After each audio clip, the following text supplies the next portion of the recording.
The Yoga Scout. The Yoga Scout enters a wine shop and locates his prey, a handsome white dude, most likely in his mid-30s, trying to figure out what wine to get. Yoga Scout goes in for the kill and says, buying wine for your wife again because you have a hard time expressing how much you'd prefer she do core exercises with her Peloton app instead.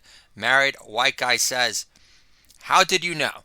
Wine shop owner approaches. Anything in particular you're looking for? Yoga Scout's eyes remain locked on his prey and says, ignore the wine merchant of death. She doesn't care about making your sex life above average again. I do. Wine shop owner says, how dare you? Yoga Scout continues to focus his eyes only on his prey and fires back with, we're in the middle of a conversation.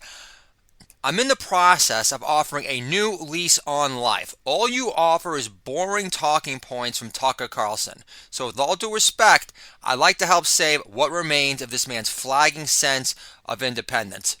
Pretend you care about another customer's interior life while we wrap up our bonding session here.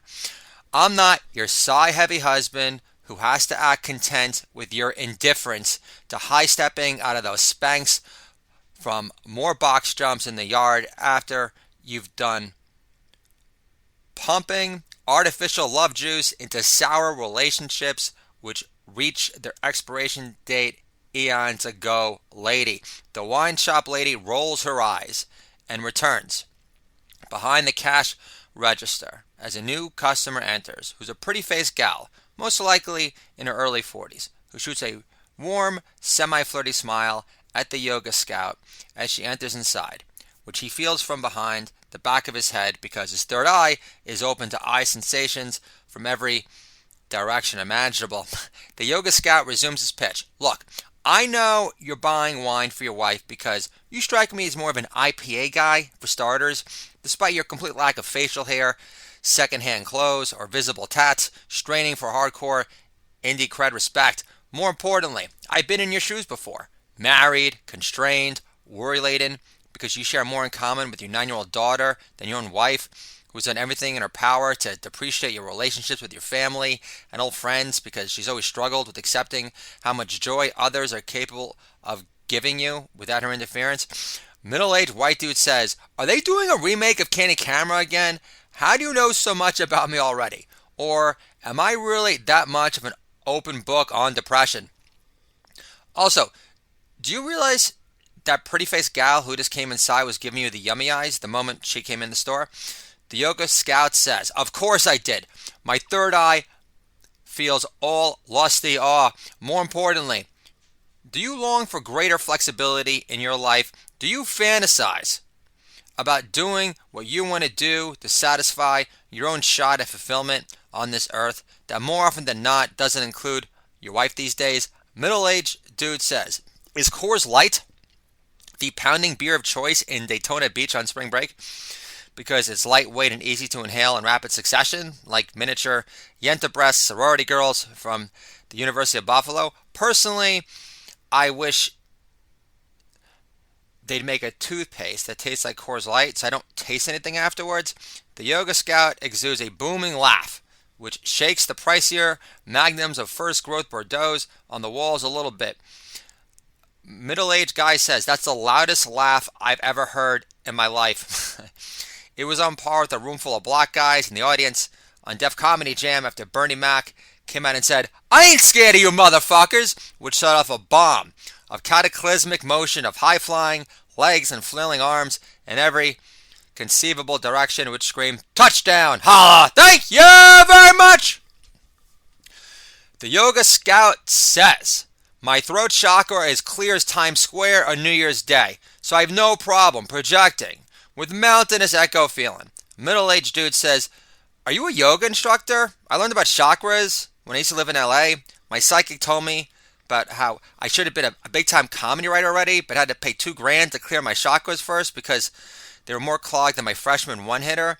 Although one unplanned kid later and with me still working as a journeyman IT agency headhunter who's more of a trickler than a consummate rainmaker, not too much has changed since. Wearing sandals in the dead of winter in addition to your Spread Eagles tank top should have been a dead giveaway. But you being a yoga instructor, owner, entrepreneur of some kind, looks like my third eye needs much greater opening than I thought after all. The Yoga Scout says, I do teach yoga, hot naked, yoga after dark to be exact, but I'm also a single dad who was tired of living in his head. But that wasn't enough to stretch myself outside my comfort zone for a change. It took my 7-year-old daughter at the time to buy me some yoga classes from her lavender cupcake bake-off sale at school, which made me realize how much I need pretty feet in my life for nirvana on earth to help me heal my jaded heart for denying myself that scrumptious, inhalable pleasure for so long. Quentin Tarantino lives. Holla! Thank you very much! There's no bunions in my yoga class. Spread Eagles. A League of Their Own lives. So does Penny Marshall. Holla! Thank you very much! Middle-aged dude says, how can you provide a no bunion guarantee? Does your third eye possess x-ray vision too? The Yoga Scout says, you know how normally you could tell if a woman tastes good or not?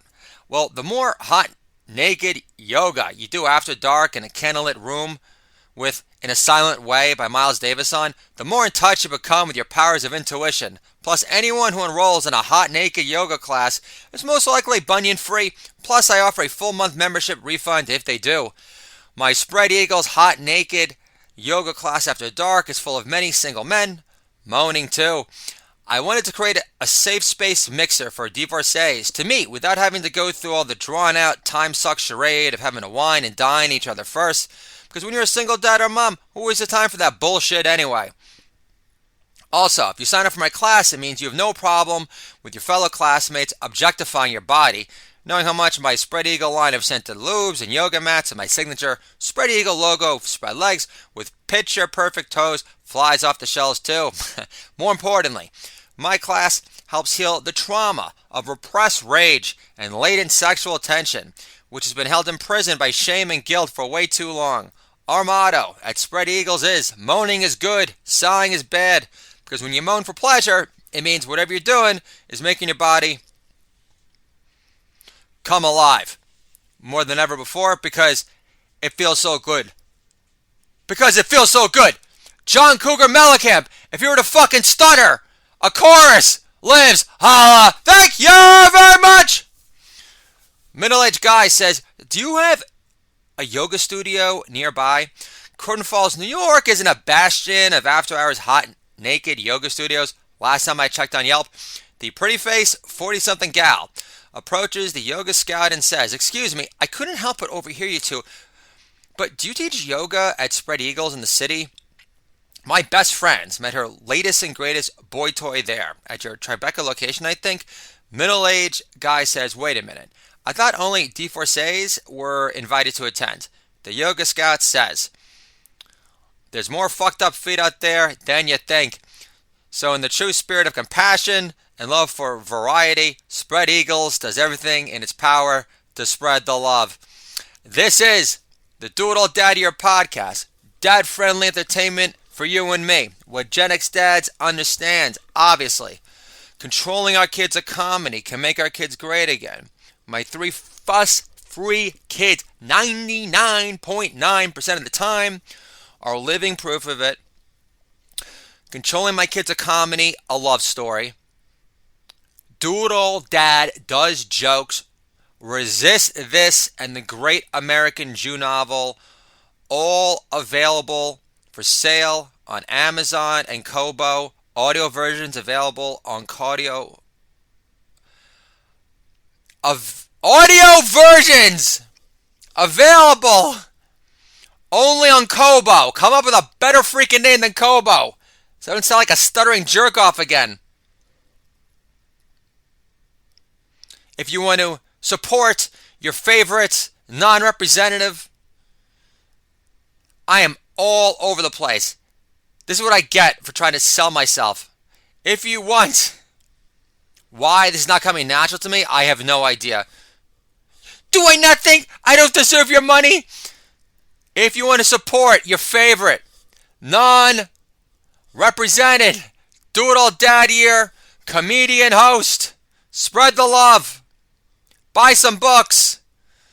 The Great American Jew Novel, again, a fantastic anti-Semitic qualifier. You're welcome. You will be supporting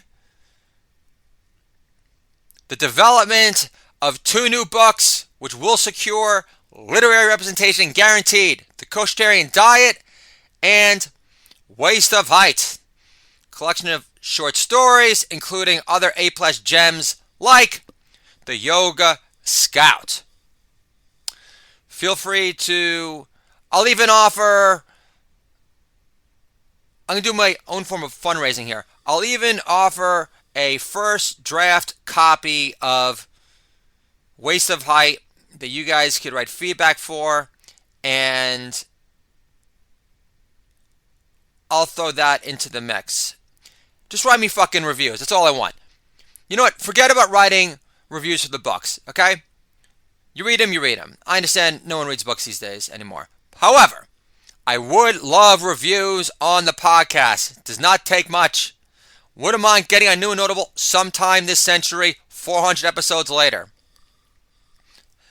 Reviews on Apple would be appreciated a long time, all the time. Regardless, I'm still going to be chasing Lady Laugh, doing everything in my power to get Laugh yankers out of her a long time, all the time, to my last dying breath. So, if you can't muster the will to write a review anytime soon, don't lose any sleep over it, because I'm going to keep on punching, and I'll talk to you guys soon.